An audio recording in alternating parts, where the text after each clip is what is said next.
YouTubers, hi, I'm back with 6 books in isolation, and as book reviews go, this was not an easy read, and that's why I'm choosing my words very carefully, because it's a very, very sensitive subject. I don't want to cause anyone upset at all if you get this part in the review. I cried several times reading this book because it's absolutely heartbreaking. Okay, I Let Him Go by Denise Fergus, the mother of James Bulger.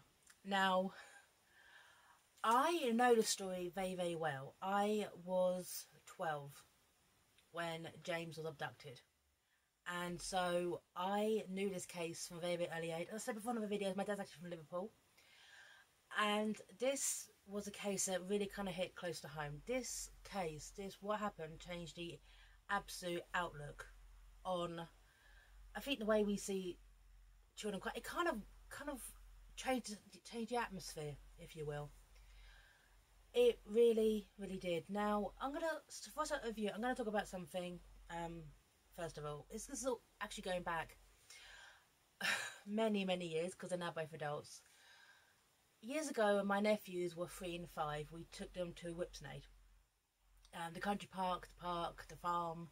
It's a really, really good place. This is going back. Obviously, they're both the boys now in their 20s, and we went down to get some lunch, and my nephew, who was 3, was sitting down with me because he decided to go to the toilet. My nephew was sitting down with me, suddenly said, "Oh, Mummy, I'm coming with you," and got up out of the chair, this bench, and ran off to his mum. I actually saw him get to his mum. Okay, busy day, loads of people, loads of families. It was a lovely day. And then 5 minutes later, my sister came back and was like, "Well, where's Bubs? Where's Ivy?" And I was like, What do you mean he's with you? And he wasn't. He got up basically to his mum. Instead of grabbing his mum's hand, he ran away. He just walked off. And the panic, even though this was almost 20 years ago, I still remember that feeling. I got up out my seat immediately. Now, Whipsnade, I give them respect. They were on this immediately. As soon as, because the people walking out, walkie-talkies, the staff, as soon as they found out there was a kid missing, they were on it, giving descriptions, connecting with people. And my sister stayed where she was because she was told to stay still in case he came back. However, I started to run around looking for him, as you do, and I was panicking. When you can't find a child,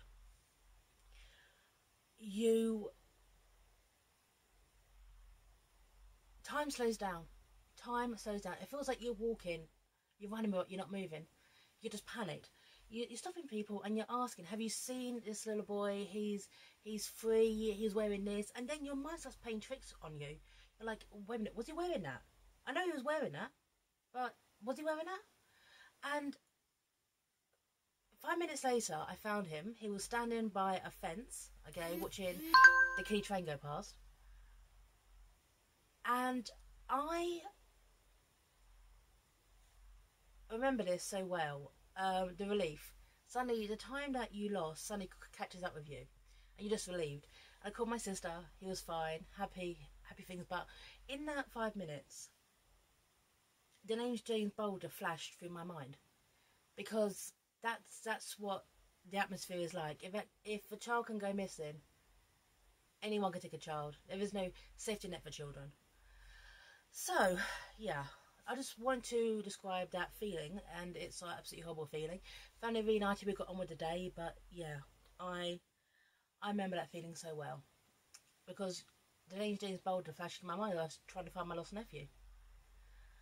Yeah, so it's horrible when you lose a child. All you got to do is turn your back, and then they disappear, and it happens so easily.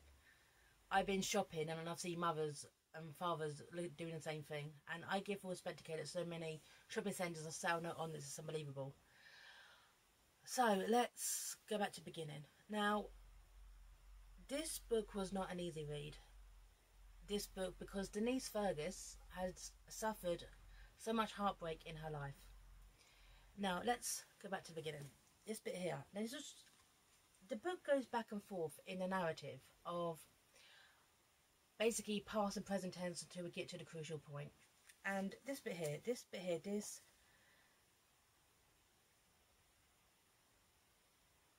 is very, very early, okay? The labour wasn't as long as it can be for a first baby, and I did the whole thing with just gas and I to take the edge off. Eventually the midwife told me that I was ready to push, and with Ralph, her husband, by my side, I gave birth to our daughter.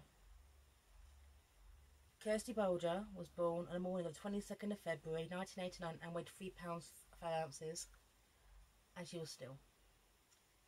Now, I knew this privacy because other documentaries have talked about this. It was very, very, quite recently actually, in documentaries she talked about her stillborn firstborn. But very shortly afterwards, she fell pregnant with James. And can you imagine, after having losing your first child, giving birth to this beautiful, perfect baby boy? And a lot of the media, after it happened, called James Jamie. His name was never Jamie. I'm going to correct this right now. His name was James. His name was James Bulger. James Patrick Bulger. And let's call this little boy. So this is a story about the mother's grief, the mother's loss, and it's a bit here going a bit long, okay? Because she wants to kind of not dispel myths about James, because obviously James was 2 years old, but she wants to basically tell the story here of the pictures we see, his attitude, his style, okay? To me, there was so much more to my baby than the grainy images that are recycled by newspaper desks to make an anniversary or simple news story. My James was real, I fizz him with life. James the type of room, he was never grumpy, there was no tantrums, he wasn't naughty. It was a cheeky ray of sunshine. That said, I won't try to portray him as an angel. Her mischievous side, Jane for sure. Important to remember the fun times as well as the sadness. Yeah. So, I have 9 in total, nieces and nephews. What was it? I have 4 nephews and 5 nieces, that's it now. The eldest is 24 now, and the youngest is 6 months. Actually 6 months today. So I know the life of the toddlers running around, and how cheeky they can be, how fun they can be. So, and how one little look they can just melt your heart. I absolutely know that. But the thing is, it's built into the moment. It's built into the moment, and there is a very, very sense of a melancholy air in this book. So, this bit here, this is, as I said before, she talks about James' past and present within the same sentence structure. Everyone had to treat James, and he certainly collected a full set of wheels in his short life. A noddy sit-on car that also acted as a baby walker for his first birthday. A little blue tricycle for my mum for his last birthday. His go-kart. After he died, I couldn't part of anything, so I still have all his clothes and his toys. I don't look at them, but I know they are in the loft and nearby. There's one jumper in particular I keep in a drawer under the bed, and that stay there, directly underneath where I sleep. Sometimes I take it out and smell it or hug it or feel it. It just makes me feel close to him. You see what I mean? Structure, past and present tense. But the thing is, it's building to that moment, that crucial, terrible moment on the 12th of February. And this bit here, and it's so direct as well. Now, I've always said this about Scouse women, and I know this was, my dad's a Scouser, as all these family are up there. Scouser women are made of fire. They truly are. Liverpudlian women are fire. This is it. I paid at the counter nearest the door. My Nicola, his cousin, was being served by another butcher in the corner just in front of the chiller cabinet. So as I realised James wasn't standing by my fight, I spun around and shouted, "Where is James?" Nicola looked back at me and said, "I don't know." Nicola tried to calm me down, reassure me it would be okay and he was just playing outside the door. But immediately outside the shop doorway, no one could think about which way. I had a 50-50 chance of picking the correct way. I had no clue at all, so I turned left. Now, the thing is that she turned right. She most definitely would have caught up with Robert Thompson and John Venables. This is the first time I've actually mentioned the killers directly by their name. I'm going to be vague about them because, and I don't normally swear on my channel, but what they did to that baby is an element of depravity that I'd never even heard of for a baby. Please remember, at this time, I was a teenager myself. I am at 2 years older than the murderers. Yeah, there were I'm 2 years older than the killers of this baby. So, and I couldn't imagine someone of my age doing something so deprived, so depraved to a child. It was just sickening. So, the hunt, the search, and the thing is, you know exactly how it ends. When Denise finds out what happened to her child, and there were 40 blows to Jane's body, and the coroner and the pathologist could not work out which one was the killing blow. There were so many. I'm not going to describe what they did. You can look up on Wikipedia or find a documentary or an interview. There's several that actually have Venables' interview transcripts, and they are absolutely chilling. So, this is about the mother's grief. How you can try to move on, but you can't move on. You can't move on. It was like as if I started a life sentence. A veil came down and I was retreated from everything and everyone around me. I was staying at my mum's. We could barely find a word to say anything comforting to each other. She retreated to her bedroom for hours on end, and I did the same in my sister's bedroom, which she had given up for me. I talked about how my brother Ray said Mum and I were so similar and how we handled our grief. We both closed up. We didn't let anyone in. It was a house weighed down by anguish, and Mum had long buried my dad, and now she's faced a daughter who had lost a child. Yeah. Just she's so sheltered in her grief. She doesn't know how to proceed. There's no counselling for this. This is way to describe it. Her son was taken by two children themselves and brutally murdered. There's no way. There's no one there to give the kind of support. There's no one to turn around again and say, I've been in your shoes. Now, I do know that Denise Bulger, or say Denise Fergus, she has remarried. When other parents have lost their children, she has reached out to them in comfort. I did know she did it with Sarah Paines, and she did it with Rhys Jones, a little boy blue, who was also from Liverpool as well. I reviewed that book too. But Denise writes with a certain kind of detachment because this is obviously so hard for her. She's treading over the hardest point of her life. She had to bury her toddler, a 2-year-old. The whole idea is just so wrong. So, and when it came to the funeral, she does talk quite a bit how grateful she is for the support she had to buy, and not dark comedy moments, Key, but when her family took her out to buy her a hat, so no one could see her face, see her emotions, so no one would stare at her basically. You know, her son had died and she was buying a hat. There's what kind of detachment going on. Now, here's a bit here. Ralph and I placed a single red rose on top of the casket, and I caught sight of the gold name glittering on top, gleaming as he went down into the earth. I was given rose petals to scatter on top of James's coffin instead of traditional earth. I couldn't stand the thought of throwing mud on top of my precious boy. Whatever we put on top had to be soft and gentle, like a final loving touch. But the thing is, with the burial, there was no finality. There was absolutely no finality.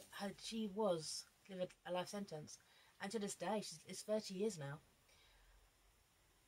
So, almost 30 years, and she's still living her life sentence after what happened to James.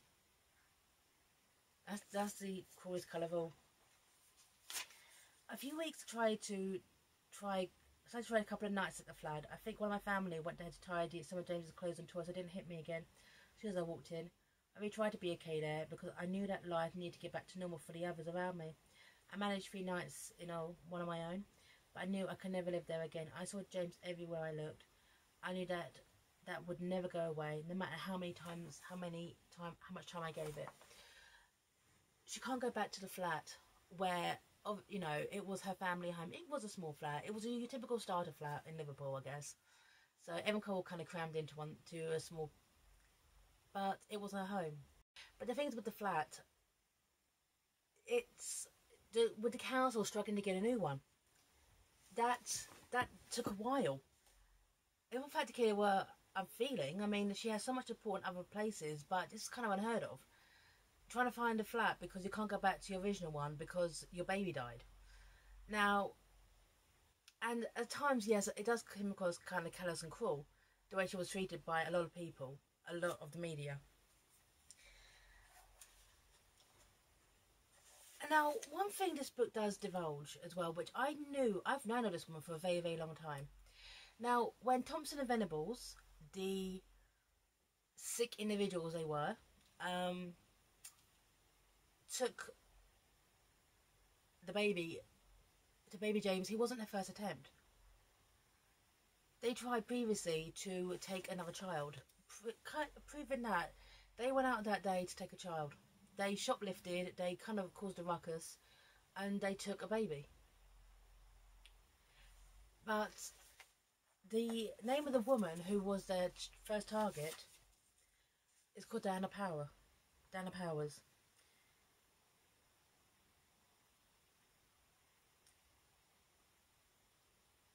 Here excited the attempted abduction of Diana Powers' child before James, and have evidence that at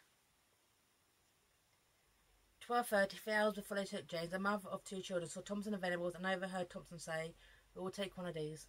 She thought they were going to shoplift, but Venables confirmed in his interview that they were referring to taking a child out onto the road where the buses and taxis pulled in and out, and putting the child into the oncoming traffic to make it look like an accident. Now, can you imagine Diana Powers? I cannot imagine what it might be like for her. Knowing by the grace of a moment, it could have been her baby, not James. That's heartbreaking. I can't imagine what must have gone through this poor woman's mind. It must have been terrible. I really can't imagine it. But now, James obviously passed on. Now they had the court case to go through as well. Now, the court case itself is...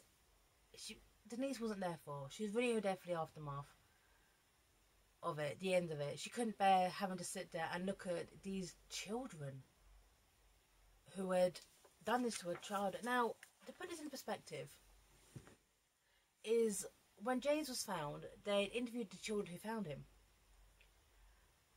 These boys who were just kids who were just at this by a train track, by trains going past, a little patch of ground that every kid played on. And the children who found James, you can find this all online, are the same age as the killers. There's kids on by talking about how they found the baby. And that really puts it into perspective, if you ever see that. They're the same age as the killers. Are the boys, the people who found him.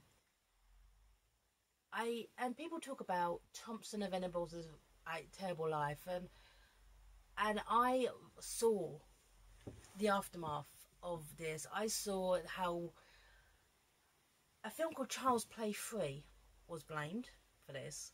Now, I'd seen the film too, by the way. I actually like the Child's Play franchise. I'd seen the film, but people were trying to blame everything under the sun. It was society, it was this, it was that. Blame whoever you want for this. But I blame Thompson and Venables, because they went out that day to take a child, and James was the one they found. So, and it does talk quite extensively, okay, about the fact that what should be the sentence for children if they commit crimes. Are they in control their emotions? Should they be tried as adults? And personally, and this may sound half loose and know me, yes, they should be tried as adults. They should never have been released. Okay, let's just go on. Now, at the time of James's passing, his brutal passing, Denise found out she was pregnant again.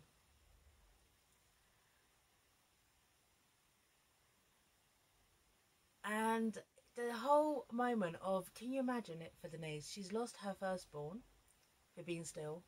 Her second child's been murdered, and she's pregnant again. She was, and she does admit in this book, she was a very, very paranoid, expectant mother. And the thing is, she had lots of support for this. She got regular ultrasounds. She spoke to people. But the thing is, her second baby's life, sorry, her third baby, obviously, birth was tinged with sadness because James would have loved to have a little brother. It's this bit here. We should have been a family of 4. James should have been excitedly hurtling down the hospital corridor to meet his new sibling. Could just imagine him stretching out a new arms, so his arms stroked the baby, intrigued, excited, maybe a little bit jealous. I would carry our new baby to the cemetery to meet his big brother. Thompson and Venables are true stolen everything that my family could have been. Michael James Bulger was born on the 8th of December 1993. So, weighing 4 pounds of rice that I fell off immediately. So Michael carries this James name within him, a way of kind of keeping his memory alive. And it is sad though when you read about how the impact, because obviously shortly after this, Denise's and Rolf, her husband's marriage totally deteriorated, and obviously both remarried, and Denise went on to have 2 more sons. And there was a lot of talk as well about when she got with her new husband, because obviously there was a bit of an age gap, but they made it work. And I've seen him in interviews. I've absolutely seen him in interviews, and he's wonderful and he's understanding.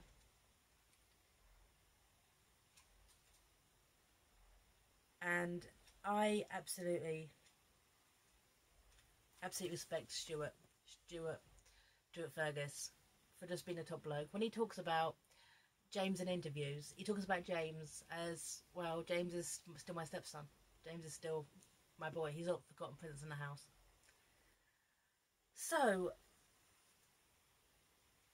but obviously the impact of losing James has such an impact on the rest of her life as well. Even in her own garden, she's a paranoid parent. She could not have children out of sight. This bit here. From a young age, we explained to them that by the trunk of the tree, there was an invisible line that could not and must not be crossed. I knew it was because it meant Mummy wouldn't be able to see them. I knew that it wasn't okay.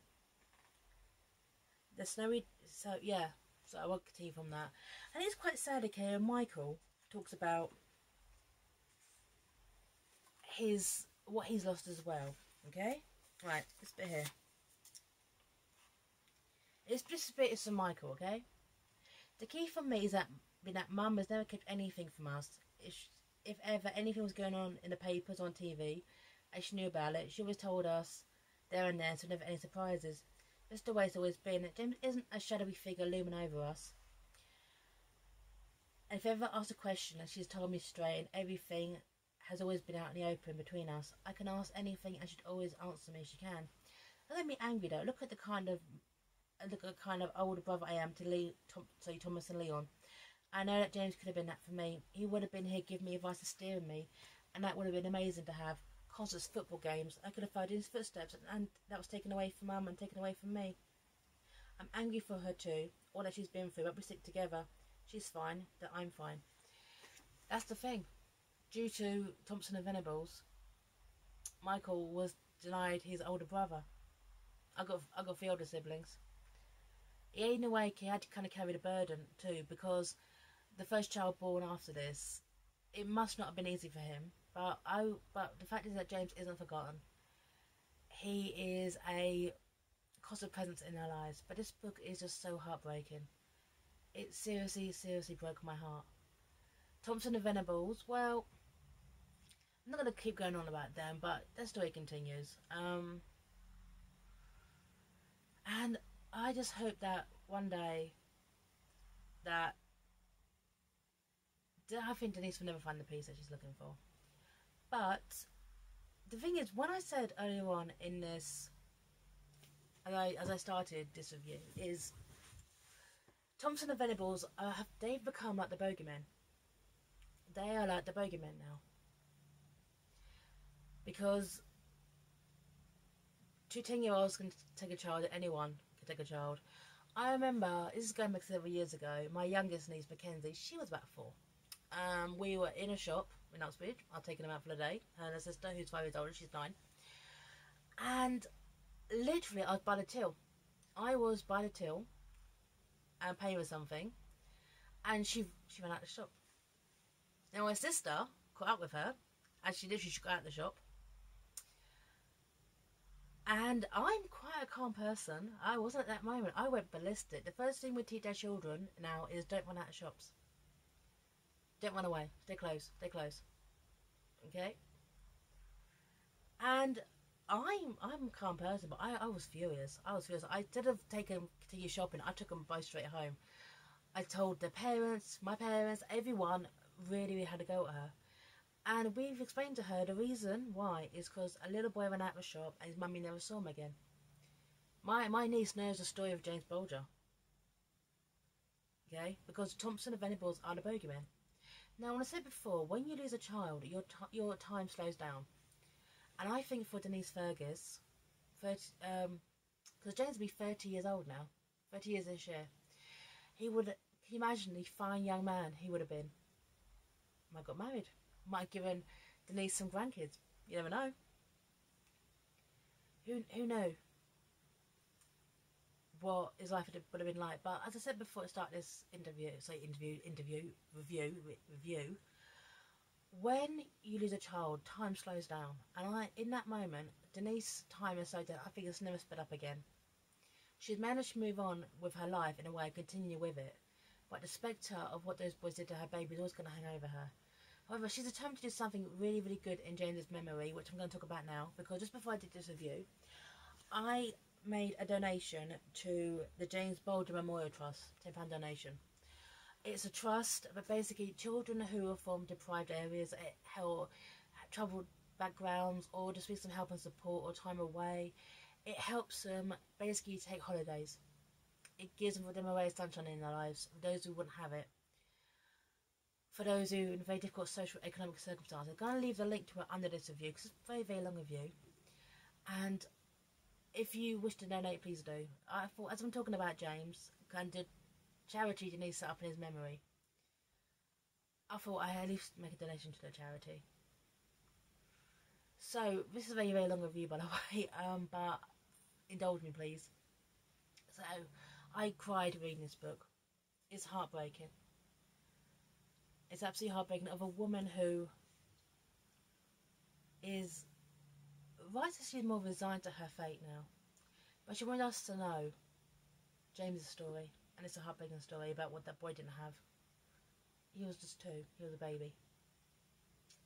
So anyway, I'm signing off here. Thanks to everyone. Links below if you want to support the charity, make a donation. And thank you everyone.